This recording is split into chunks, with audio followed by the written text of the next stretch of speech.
Hello, podcast land! Welcome back to Voice of the Parrot.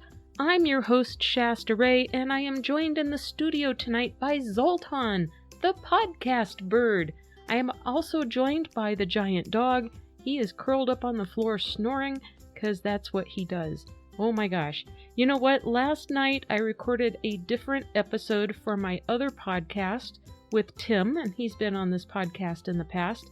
And I had a whole gang down here with me. I had Murray, Cricket, Zoltan, and the giant dog. And after we got done recording, I was getting ready to start gathering the troops up and take everyone upstairs when little Cricket got really bold and started flapping around and decided to ride the dog. It's always a fun time down here in the studio. The poor dog thought that he was going to get in trouble for the bird jumping on his back, and he didn't know what to do, so I had to rescue him. And it was funny. It really was. But they got a lot more vocal because I had 3 birds down here, and Zoltan, he's still kind of getting back into the practice of being a podcast bird, so we'll see if he joins in the fun and starts chirping a little bit. Right now he's having a snack, so we'll see how that goes. Anyway, yeah, it's been a busy week, and, Mail's in! Oh, see, there we go. Mail's in. We are gonna do listener mailbag this week. I told you, a couple, 3 weeks ago or so, I'm not sure how long it's been, that I was gathering some emails together, and I am going to be joined here shortly by RoBoCoHost Fred. Everybody loves RoBoCoHost Fred, but a lot of the emails I've gotten just short little messages that were kind of the atta girl, love the show kind of a thing, and that is really awesome. Thank you so much for everyone that just drops me a quick line like that. It's always appreciated, and I love the encouragement. It helps keep me going, that's for sure. We are almost at 2,500 downloads on the podcast. It was a very, very slow start the first few months, and last month was our biggest month ever. And this month, May, we are already on our way to almost bypassing April's numbers. So we're getting a bigger listener base, and we're starting to get a few more people writing in here and there. It's a beautiful thing. I love seeing it, and I'm going to have fun answering your questions tonight. So if you have any questions or you think of any topic requests or anything, you can always hit me up at voiceoftheparrot@gmail.com. Of course, you can catch me on Facebook. I've got a Facebook page there. Don't forget to follow that, and you can message me there. I can get messages on Instagram, and don't forget to follow me on Twitter if you're a Twitter person, because I can get messages there too by, if we friend each other or follow each other, whatever that is. So by all means, hit me up with your questions, comments, and whatever you have to say. And if you have any suggestions for episodes, that is welcome too. I always welcome new ideas. So let's have a big round of applause for RoBoCoHost Fred. It looks like he's getting situated in the studio. Hey, Fred! Hello, I'm RoBoCoHost Fred. Thank you for having me on the show again, Shasta. I'm very excited to be here. But I'm even more excited that you finally upgraded your RoBoCoHost account, so I don't have to worry about the extended warranty on your listener-based vehicles. It's nice to have a break from that. I'm all ready to read listener emails and comments. It's good to have you here again, and I'm glad you're going to help us out with listener mailbag again. Let's just get right to it. What's the first one you got for us? Our first email was from just a fan in Alabama. He or she wrote, "Hello, I'm an avid listener, and I just wanted to say your podcast is a lot of fun. I always look forward to new episodes, and I really enjoy your chill style and approach. I have 2 little budgies, and it's fun to listen to someone else who loves their birds as much as I love mine. My family and friends all see them as just birds and don't understand why I'm so crazy about cheap little dumb birds, but I know they are so much more than that. Thanks for emphasizing this and letting people like me know that we aren't crazy for loving our birds so much. They may be small, but they have big personalities. Keep up the good work. Just a fan in Alabama." Well, thank you, Just a Fan in Alabama. That was wonderful. I gotta say, Alabama, I'm not sure where all the listeners are coming from in Alabama, but that is one of our busiest listener states in the United States is Alabama, followed by Colorado. So thank you so much. And yes, I do understand what that's like. People just think that a little parakeet, a little budgie, is just something you keep in a cage and it's just kind of cute and you just keep it there. And they don't understand how complex and how highly intelligent these little birds are and how they can really get intertwined with our hearts and become a big part of our lives. And they do have big personalities. Take Zoltan, for instance. Like, he's being kind of quiet tonight, but oh my gosh, when he gets one of his friends with him, they have fun. They chase each other around. They feed each other. They bicker sometimes. When it's just the fellas, they sit and sing and trill and warble, and they make all sorts of beautiful noises, and they just have a good time. They're happy little guys, and I don't really do a lot of trick training or anything like that, but if you spend a ton of time with your little budgie parakeet, they can learn tricks, they can learn talking, they can learn all sorts of stuff, and they can be amazing, amazing little friends. And as I mentioned with Cricket landing on the dog's back, oh my gosh, they can get bold. They're very fearless little birds. So absolutely. And the only thing I can really say is people are either going to get it or they're not going to get it. And if they're not bird people and they think your budgies are just dumb little cheap birds that you got at the pet store, I encourage you to have them over to your house, sit and hang out with them, especially if your birds are tame, if they like to interact with people, and let them be around them a little bit. They may change their tune, but really until you own one and it works its way into your heart and you spend a lot of time with it and you really get to know it, a lot of people on the outside of the hobby of keeping birds, they're just not going to get it. They may think they're cute, they may think they're endearing, but they just don't see or understand the complexities, and so they don't really understand why we love them so much or dote after them to the degree we do. But hey, you hang in there and just keep working on your friends and family, and eventually they'll either come around or not. But the bottom line is, do your birds, and do what's right for you and your birds. And, don't worry about what anyone else thinks. It takes a big heart to love a tiny little bird. So you just keep doing that and hang out with your birds and tell them that Zoltan says hi. He's enjoying some millet on their behalf right now. Oh my gosh, what else do we got, Fred? Our next email was from LP Smythe, who contacted us through Facebook Messenger. LP Smythe wrote, "Hi Shasta Ray. I'm in a couple of the budgie Facebook groups that you are in, and I love your podcast. I want to comment about your 2 episodes where you discussed the problems with social media. I agree wholeheartedly as to how toxic and damaging these groups have the potential to be.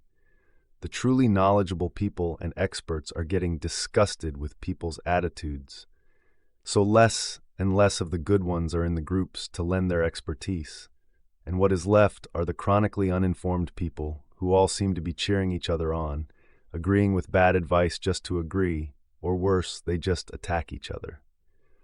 There can be good advice many times, but there is incredibly poor advice given in groups as well. I saw the actual post you mentioned on the show last week regarding the woman who jumped down your throat for trying to be helpful when she posted that she wanted to rehome a bird due to territorial behavior. That individual seems to be in the groups for attention only, and I've had my run-ins with her when I was just trying to be helpful. I feel bad for her. She doesn't need to be so defensive when people are genuinely trying to help. Please tell your listener base to be careful about these Facebook groups, as you never know who is in them or why. It's imperative that bird owners find other ways to get their information than from strangers in a Facebook group. They can be good or they can be bad, and sometimes that is just incredibly difficult to navigate. Keep doing what you do. There are some of us out in the world cheering you on. LP Smythe. Thanks for writing in, LP Smythe, and I do remember you from the group, so thanks for your insight. And yeah, that was what I kind of thought too, that maybe that person was just in for attention when they post pictures or something. She's absolutely not open to any kind of information at all. And there's a lot of people like that in the groups. Wow, Shasta, did that really happen? I know that when I do telemarketing for vehicle extended warranties, people get downright mean. and I'm just a robot voice. I had no idea humans were like that to each other. That makes me sad. Yeah, Fred, it is like that, and you're right. It is really sad. I've mentioned it before that when I got Zoltan, I joined groups, and a lot of people do this.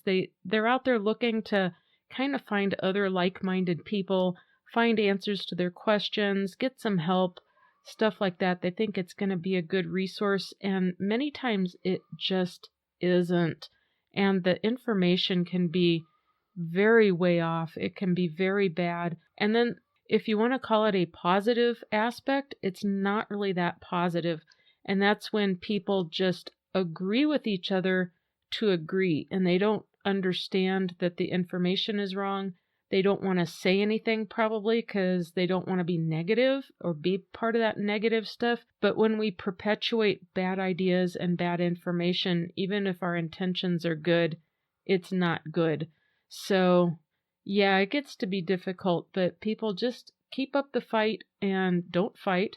When you do engage with these groups, don't get really hurt or anything if people jump on you, or if they say mean things, or if they react harshly. I mean, we don't know their stories or anything, but on the other hand, if that applies to you and you're jumping at people and stuff, maybe that's not a group you should be in.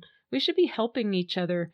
And if you really don't know the answer, we should be embracing the people that are experts, but really what we're doing is driving them away. So really, people, I gotta say, cross-reference everything that you ask and get answers on, and don't go with just one resource when you go out there on Google or a search engine to find information. Find a couple different blogs, find some experts out there that are commenting on this, and try to find stuff that is backed by scientific research if possible. Sometimes it's really hard to find that stuff, but we have to kind of be our own detectives. Good email. Good email. What's next, Fred? Hello, Shasta and your birdie co-hosts and the giant dog. I have a strange question. Whatever happened to that one guy that was all the rage on YouTube and TikTok a couple of years ago? He lived in another country and adopted 5 or 6 macaw babies and would win people over by saying, "I love you, my babies." He stopped posting on social media. Do you know who this is or what happened to him? Does he still have the birds? Was he for real? Vlad the Viking. Yeah, I know who you're talking about. And I did a little bit of prep for this episode. I can't remember how to pronounce the guy's last name. His name is Johan, I think, and he's in South Africa someplace. So I don't know what happened to him either, and I can only speculate. I went out on his Facebook page too, and the last post on there seems like it was hacked, maybe because there was a post that showed soiled underwear. Someone posted a meme or something, and I really have a hard time believing that guy posted it. It's just like he vanished off of social media completely. And he vanished off of YouTube. He vanished off of TikTok. He hasn't been posting on Instagram. No idea what happened to him. But for those of you who don't know who I'm referring to, I'm not sure, it was over a year ago, maybe 2 years ago. This guy, and he wasn't a bad looking guy. He's a handsome guy. I would have kind of guessed him to be maybe in his 30s, question mark. And he adopted 6 blue and gold macaws as tiny little babies. And he would post videos of him feeding them and doing stuff with them. And then his little catchphrase was, "I love you, my babies."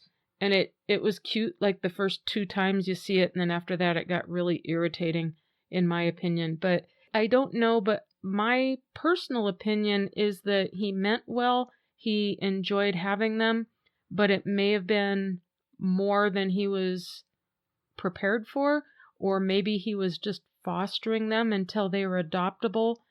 At one point in time, he was asking his following base, his viewers and TikTok and YouTube and all that, to fund a project that would have enclosed his entire property so that the macaws could free fly outdoors unharmed. And then he was going to have to do some landscaping and get rid of exotic plants that were toxic and stuff like that. It looked like a highly, highly, highly expensive project to take on, and it seemed like right after he posted that was when he vanished. So he did have one video that he posted saying that if he wasn't able to raise the money to do that, he was going to have to rehome the parrots. So there wasn't any history going on there. And then there's no explanation as to why everything ended. So my guess was that he wasn't able to generate what he wanted to, and he had to rehome them or something. We just don't know the situation. Somebody was videoing him, and I don't know if he's a married individual or if he had a friend helping him, but it was very obvious that there was somebody running a camera because it wasn't just set up stationary. It would follow and stuff. So my personal guess is that it may have been an idea he was trying to run with to generate a living for himself or a side income or something by posting videos of these birds and his interactions with them, but I'm not sure. He looked like he genuinely liked them a lot, and he would kind of do these goofy antics for the camera, and to me it wasn't entirely natural. It seemed kind of scripted, like he planned it out, and it was cute, but I kind of like it when it's organic interactions a little bit more rather than, putting on an act for the camera. One of his videos, he had mentioned he was thinking about turning his home into sort of like a Airbnb so that he could generate income by letting people come to his home and then interact with the macaws. Another theory that I've come up with is that maybe they were just too much work or too much expense or something. And here again, he could have been working with some kind of breeder where he had an agreement that if he could generate a certain amount of income, he could keep them. If not, he had to adopt them out or find homes from or something. Maybe they weren't paid for and he was just fostering them to grow them up to adoptable age. I don't know. I can only speculate. He was entertaining though, and it was cute, and it was good for all ages. But, if anyone knows whatever happened to that guy, it would be kind of, I don't know, I think it would give his fans a little bit of closure to know what happened to him. So, yeah, good question. I don't know. What's next, Fred? The fourth email we have is from a listener in Minnesota, and she wrote, "Dear Voice of the Parrot podcast, I've been keeping budgies for about a year and a half, and like many others, diet is always a concern. So thank you for your cookbook episode and the pellet episode, along with the reality of bird tricks and their astronomical prices. I got a couple of the books you reviewed and love them. Have you seen that bird tricks now have a small birdseed mix? It is also very high dollar on the price tag for what seems to be an average blend. Do you have any suggestions for a more affordable seed mix? How about a recipe? Can you cover diet conversion in an episode? Thanks in advance, Megan in Minnesota." Hey, thanks, Megan. Thanks for writing in. Good questions. And I'm glad that you took my advice to heart on some of those cookbook reviews. I hope you're having fun exploring some recipes for your birds. Yeah, it can get, like, having the little tiny guys, it can get very frustrating with feeding them like healthy veggies and stuff because they're so hard to convert sometimes, many times. And when their little crops are so tiny and they only need to eat a tiny amount of food to fill up on. You can go buy the groceries, and to get a good variety, then make chop out of it. A lot of those groceries go to waste. So I actually am working on some solutions for that to help those of you who have the tiny little birds and not many birds, that sort of thing. I'm working on some projects and doing some experimentation myself to see what works and what is good budget-minded with minimal waste. And as for the seed mix, yes, I did see that Bird Tricks came out with a small bird seed mix.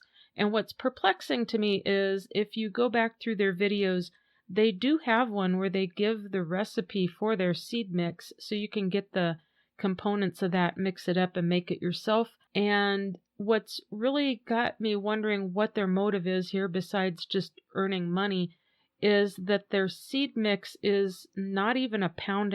It's like 1.33 pounds or 1.25 pounds for $20, and then with shipping it comes out to like $25 or just over $25.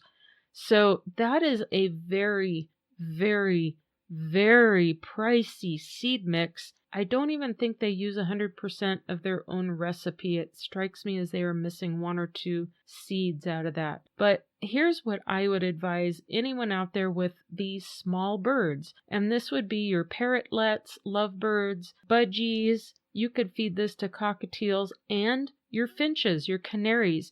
And that would be to go to www.milehighparrotsupply.com. Use promo code VOICE20, that's VOICE20, and that's going to give you a 20% discount off anything on their site, not including live birds. So they have all kinds of seed mixes for all different kinds of birds. But look at the one called the Finch Mix. Now, I know he has it labeled Finch Mix, but it is a really, really good blend for your small birds, and it will work for any small beak. So check that out, and his prices are amazing, even without the discount. So again, that's milehighparrotsupply.com, and use promo code VOICE20 to save yourself 20% off of your order. And he does a really good job. His name is Chris. His wife is Kendra. It is a family-owned and operated business. I think between those two and their son, they have upwards towards 40 years of experience with parrots, and they're very, very knowledgeable.